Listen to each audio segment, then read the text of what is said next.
365 ദിവസവും മഴ പെയ്യുന്ന രാജ്യങ്ങളിലെ റോഡുകളിൽ ഒരു കോട്ടി, നമ്മൾ പറയില്ലേ, ഒരു ഗോലി വീഴാനുള്ള കുഴികളില്ലാതെ അവിടെ എങ്ങനെയാണ് ഈ കാര്യങ്ങൾ നടക്കുന്നത്? ഉത്തരവാദിത്ത ബോധം വേണം, ആത്മാർത്ഥത, നികുതി തരുന്നവരോട് ആത്മാർത്ഥത വേണം. റോഡിലെ അറ്റകുറ്റപ്പണികൾ കൃത്യമായി നിർവഹിക്കാത്തതിൻ്റെ പേരിൽ റോഡിൽ രൂപപ്പെടുന്ന കുഴികളിൽ വീണുകൊണ്ട് ആളുകൾ മരിക്കുന്നുവെങ്കിൽ അത് സർക്കാർ സ്പോൺസർ ചെയ്യുന്ന മരണമായി കണക്കാക്കുകയും മരിച്ച അന്ന് തന്നെ മരിച്ച വ്യക്തിയുടെ ബന്ധുക്കൾക്കോ അല്ലെങ്കിൽ ആശ്രിതർക്കോ കൃത്യമായൊരു നഷ്ടപരിഹാരം ലഭിക്കാൻ വേണ്ട ഒരു നിയമനിർമ്മാണം ഇവിടെ അടിയന്തിരമാണ്. കാരണം മുഖ്യമന്ത്രി ഒരു പ്രസംഗത്തിൽ തൻ്റെ മുന്നിൽ നികുതി അടയ്ക്കുന്ന ജനങ്ങളെ സാക്ഷി നിർത്തി പറഞ്ഞത് എന്താ? അമേരിക്കയിൽ നിന്നും ശുദ്ധമായിട്ടുള്ളൊരു നുണയാണ്. ഒരു വ്യക്തി ആത്മഗതം ചെയ്യുന്നത് എങ്ങനെയാണ് മുഖ്യമന്ത്രി അറിയുക?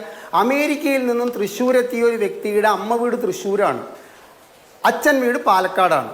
പാലക്കാട്ടേക്ക് പോകുമ്പോൾ ബസ്സിലിരുന്നു കൊണ്ട് റോഡ് കണ്ടുകൊണ്ട് അദ്ദേഹം പറയുകയാണ്, എന്തൊരു മാറ്റമാണ് ഈ നാടിന്, ഇവിടുത്തെ റോഡുകൾ കണ്ട അമേരിക്കയിലുള്ള റോഡിനേക്കാൾ അത്രയേറെ ഭംഗിയുള്ളതാണ് എന്ന്. തൃശ്ശൂരിൽ നിന്ന് പാലക്കാട്ടേക്ക് ബസ്സിലിരുന്ന് യാത്ര ചെയ്യുന്ന ഒരു വ്യക്തി ആത്മഗതം ചെയ്തത് കേട്ട മുഖ്യമന്ത്രി കേരളത്തിൽ ഭരിക്കുമ്പോൾ ഇവിടെ പ്രിയയെ പോലുള്ള, നമ്മൾ പറയില്ലേ, അരക്ഷിതാവസ്ഥയിൽ ജീവിക്കേണ്ട കുടുംബങ്ങളെ സൃഷ്ടിക്കുന്ന റോഡുകളാണ് കേരളത്തിലെ എന്നുള്ള കാര്യം ഇവിടുത്തെ മുഖ്യമന്ത്രിക്ക് അറിയില്ല, അല്ലെങ്കിൽ PWD മിനിസ്റ്റർക്ക് അറിയില്ല എന്ന് വേണം ഇത്തരം മരണങ്ങളിലൂടെ നമ്മൾ മനസ്സിലാക്കാൻ. കോൺട്രാക്ടർമാർക്ക് 5 വർഷത്തെ മെയിൻ്റനൻസ് കാലാവധിയോടുകൂടി കിട്ടുന്ന കരാറുകൾക്ക് അവരുടെ അവരുടെ ഒരു 5% പൈസ പിടിച്ചു വയ്ക്കും സർക്കാർ, റിട്ടൻഷൻ മണി. ആ റിട്ടൻഷൻ മണി 5 വർഷത്തിന് മുമ്പ് കൊടുക്കാൻ വേണ്ടിയിട്ട് രാഷ്ട്രീയ സമ്മർദ്ദം ചെലുത്തുന്നു എന്ന് എന്നോട് പറഞ്ഞത് ഒരു ചർച്ച കഴിഞ്ഞ് എൻ്റെ കാറിൽ മടങ്ങുകയായിരുന്നു ഒരു എക്സിക്യൂട്ടീവ് എഞ്ചിനീയറാണ്. 5 വർഷത്തെ മെയിൻ്റനൻസിലെ അവർക്ക് കൊടുക്കാനുള്ള റിട്ടൻഷൻ മണി പിടിച്ചു വയ്ക്കുന്നത് കൊടുക്കാൻ വേണ്ടിയിട്ട് രാഷ്ട്രീയമായ സമ്മർദ്ദം ചെലുത്തുന്നുവെന്ന്.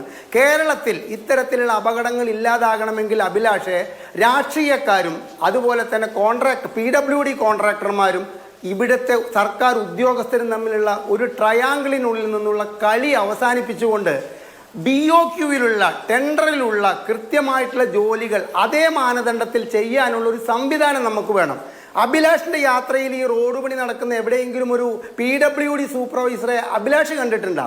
എൻ്റെ ഈ 40 വർഷത്തെ ഈ സാമൂഹ്യ സേവനത്തിനിടയിൽ ഞാൻ പല സ്ഥലത്ത് കാർ നിർത്തിയിട്ട് ചോദിച്ചിട്ടുണ്ട് ഇവിടെ, അല്ലെങ്കിൽ 2 വീലർ നിർത്തിയിട്ട് ചോദിച്ചിട്ടുണ്ട് ഇവിടെ നമ്മുടെ സർക്കാരിൻ്റേതായിട്ടുള്ളൊരു ഉദ്യോഗസ്ഥനെ കാണിച്ചു തരൂ.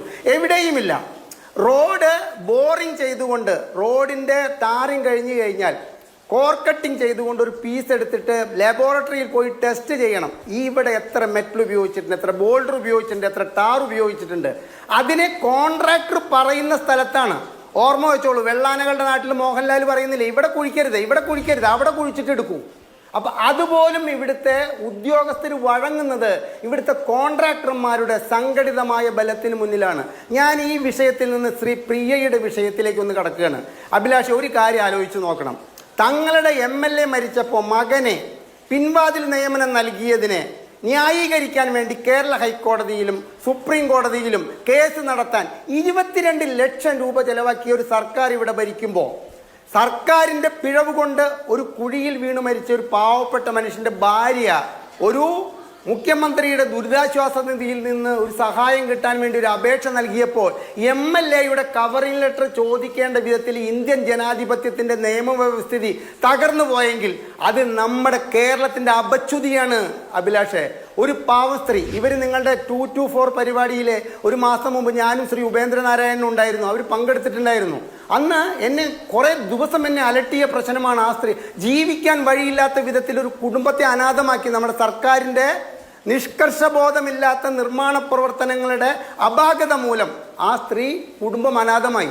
ഇതിപ്പോൾ ഒരു സ്ത്രീയുടെ പ്രശ്നമല്ല. ഇന്ന് തൃശ്ശൂർ മരിച്ച വിഷ്ണുദത്തിൻ്റെ കുടുംബത്തിൻ്റെയും കാര്യം ഇത് തന്നെയാണ്.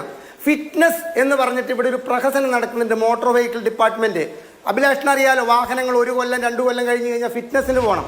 തികച്ചും പ്രഹസനം. പെയിൻറ്റിങ് ചെയ്ത് കുട്ടപ്പനാക്കിയിട്ട് കൊടുത്തോളൂ. അതിൻ്റെ എൻജിൻ കണ്ടീഷനാണോ, അതിൻ്റെ ഗിയർ ബോക്സ് കണ്ടീഷനാണോ, അതിൻ്റെ ഹൗസിംഗ് കണ്ടീഷനാണോ, അതിൻ്റെ ടയറുകൾ കണ്ടീഷനാണോ, അതിൻ്റെ ആക്സിൽ കണ്ടീഷനാണോ എന്ന് നോക്കാൻ നമ്മുടെ മോട്ടോർ വെഹിക്കിൾ വകുപ്പ് ഇന്ന് വരെ തയ്യാറായിട്ടില്ല. ഒരു വാഹനവും അവർ ഓടിച്ചു നോക്കിയിട്ട് ഫിറ്റ്നസ് കൊടുക്കുന്നില്ല. ഫിറ്റ്നസ് കൊടുത്തതിൻ്റെ പിറ്റേ ദിവസം ഒരു സ്കൂൾ ബസ്സിൻ്റെ ടയർ എനിക്ക് ഡ്രൈവർ കാണിച്ചു തന്നു. സാറേ, ഈ ടയർ മാറ്റിയിട്ട് ഫിറ്റ്നസിന് പോകാൻ പറഞ്ഞപ്പോൾ സ്കൂളുകാർ സമ്മതിക്കുന്നില്ല. ഇത് കണ്ടോ സാറേ?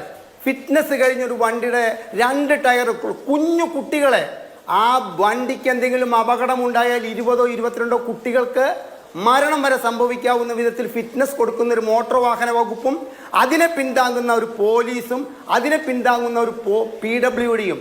അഭിലാഷ് എന്നോട് ചോദിച്ച ചോദ്യത്തിന് ഇത്രയേ ഉള്ളൂ.